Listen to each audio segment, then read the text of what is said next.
Hi, this video is going to explain how to set up your Databricks work area. So in the prior videos, we've actually done the source control. We've created the service principal. We've created the key vault. We've initialized key vault. We've deployed our Databricks artifacts, and I went through the deployment pipeline in detail.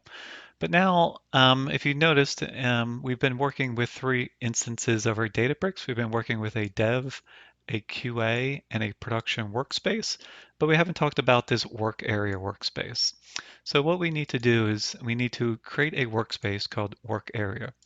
So over inside of Azure, we have our resource groupers created, dev, QA, and prod. So I went ahead and created another workspace called another resource group called work area, and I created a Databricks uh, workspace called worked area. So this is where we're going to actually do our work. So I've already opened it over here.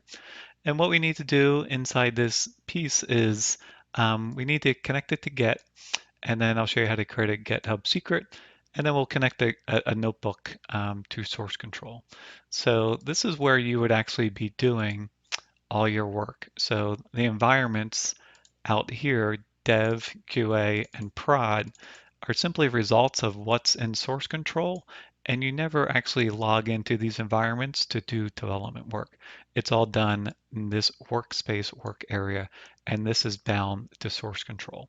So if we come over to here and you go to your account and you click on, I think, user settings, and you go to get integration. So you change your settings here. What you need to do is pick GitHub. I think it defaults to dev app services, and then you need a token.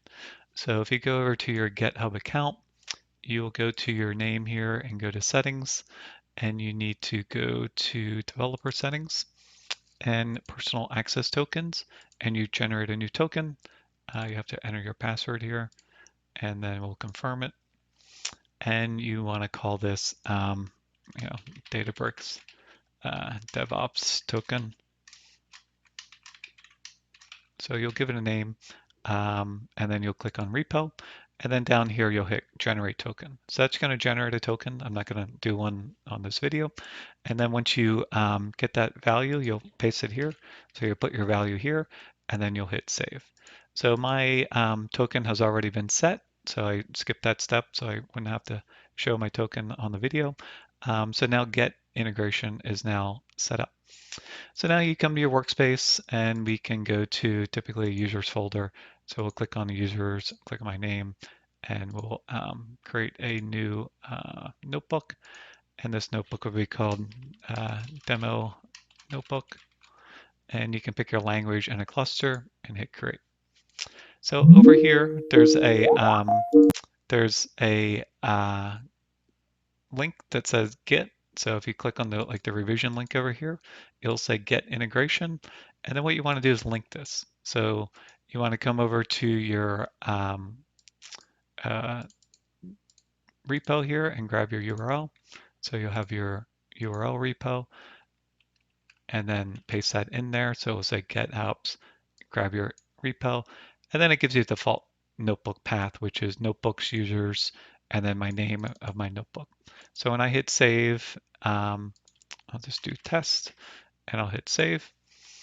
And now inside my GitHub site, you should see under notebooks, we now have a new folder under users, and we have the demo notebook that I just created.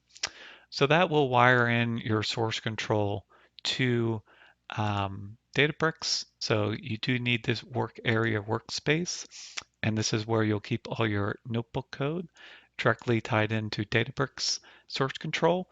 And then you'll use the other videos in this series to actually push out this code to the different instances. So there is a link on how to set this up. I figured I'd just go ahead and show you as part of this series, and you should be up and running now with Databricks source control. So that's all I have.